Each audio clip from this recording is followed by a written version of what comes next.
Alright guys, the Punisher Max 17 here, and this is a review for the Super Robot Wars Tizen Generations Valsione. I don't know the name of it. I just think it's a cool model kit, and I call it the Valsione.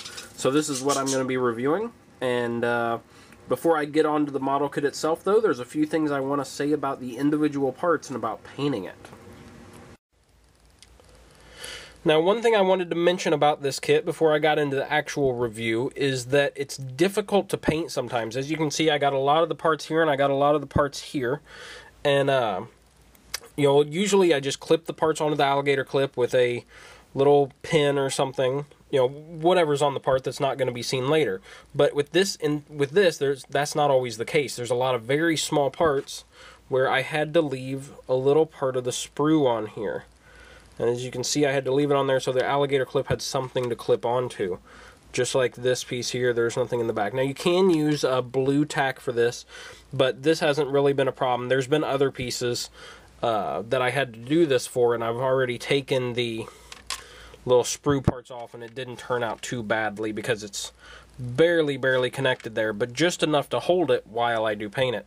Now, those aren't the only parts. There's several more actually that I currently have in the garage getting ready to paint because they are being masked off, but they also have the sprues on them, and just that's something to be aware of when you are clipping the parts off the sprues or trees or whatever you want to call them. Be aware that you might not be able to hook it up to an alligator clip, so check that before cutting off to see if you need to leave a sprue there, or you need to get some blue tack or something to get it on that alligator clip to paint it, if you are going to paint this model. So, and now we will go on to the review. Alright, now let's get on to the review itself. You can see here is the finished, completed, and painted model, and I must say I absolutely love it.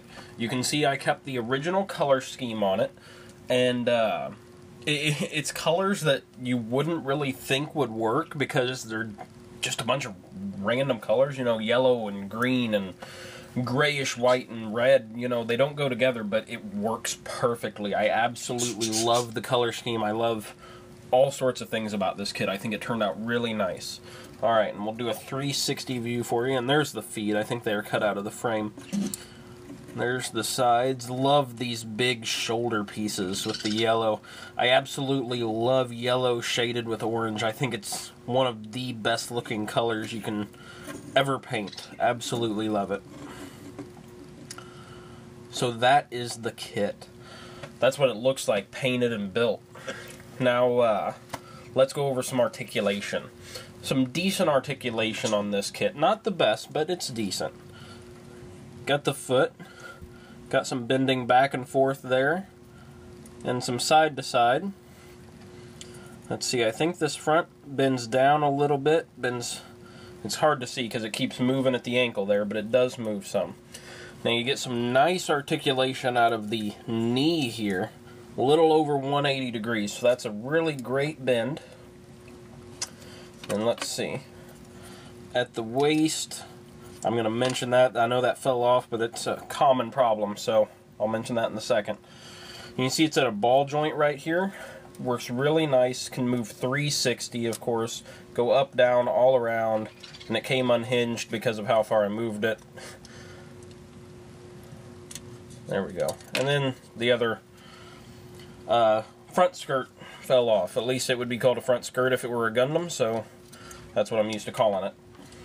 Now, now that we've made it up to the front skirt portions, these are unfortunately the least well-made part of the kit.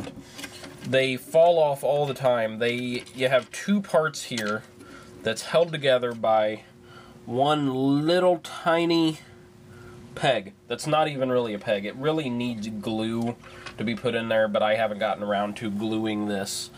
It's just not a well-made mechanism right there at all, unfortunately. Now at the waist, it can move 360 here, all sorts of movement there, and it can move back and forth just a little bit. I know her arm's blocking it, but you can see. Now at the arm, there's all sorts of movement in the shoulder. If you see there, that's a really complex shoulder mechanism, and you can move all sorts of different ways. Back and forth, out and in, all over the place. It moves 360 right there, a little better than 90 degrees at the elbow, and the hand can move all around as well. And the back of the hand fell off, which had never really been a problem until this review. This is actually my second attempt at the review. The first one messed up, but the back of that hand fell off during the first review too, and I'm not sure why. It's been working fine otherwise, but some reason it's wanting to fall off now. You also get a little bit of articulation out of this. This is on a ball joint. I like it in its original posed spot though. This is fixed pose, however. This part right here, it doesn't move up and down there. The head, it's difficult to move much just because of the size of the hair in the back. The bulkiness of the head in general, it's difficult to move, and you're not going to get a whole lot of head movement, unfortunately. And the wings in the back are on a ball joint. Not sure if you can see that up in there, but they can move a pretty good amount all over the place there. Yet again, hindered a little bit by the long hair, but still some pretty good movement. So that's the articulation of the kit. Nothing spectacular.